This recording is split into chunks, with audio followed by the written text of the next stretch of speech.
Listen. Empires are not built with bricks first. They're built with words. Every kingdom begins as a sentence. Every captivity begins as an agreement. And every curse survives because somebody keeps repeating it. So before we tear down strongholds, we must examine our vocabulary.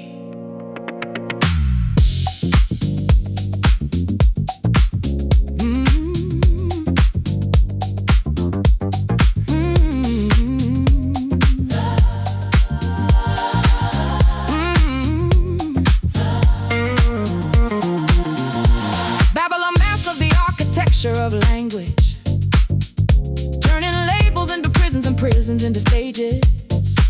They took identity, dipped it in mockery, then sold it back as culture and called it autonomy. Now sons wear titles that dishonor their fathers, reciting verbal shackles disguised as modern swagger. The crowd applauds while the spirit diminishes, not realizing repetition becomes permission. A generation raised on lyrical narcotics, consuming self-destruction wrapped in hypnotic products. The rhythm feels liberating, but the message keeps incarcerating. And every careless phrase becomes another brick in a psychological pyramid built upon forgotten wounds.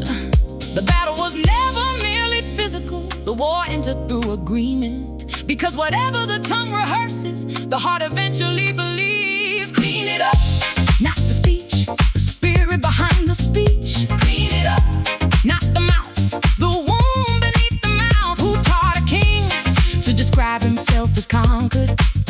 Who taught a queen to celebrate her own dishonor? Who convinced the chosen to echo the language of captivity? Clean it up before the curse mistakes itself for culture.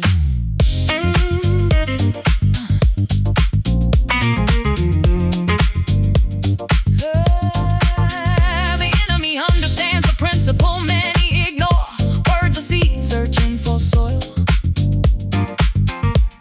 Plant enough despair, eventually hopelessness grows. Plant enough degradation, eventually dignity falls. That's why the attack was never merely on bodies. It was aimed at definitions, because whoever controls definitions can redirect destinies. Yet the ancient one still speaks, not through algorithms, not through corporations, but through remembrance, calling scattered bones by their original names, calling forgotten heirs back to inheritance, calling sleepers back to purpose, calling nations back to accountability.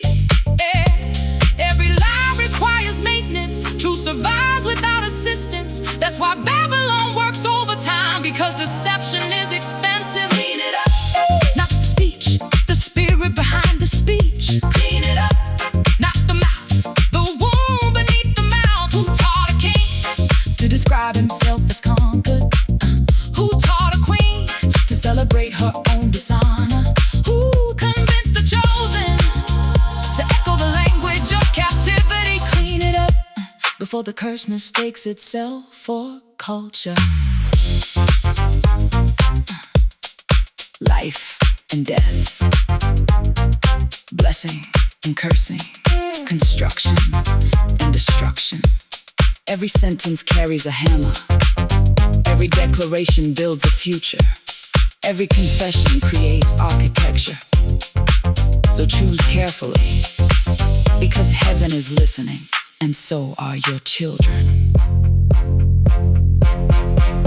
They called you criminal, he called you covenant.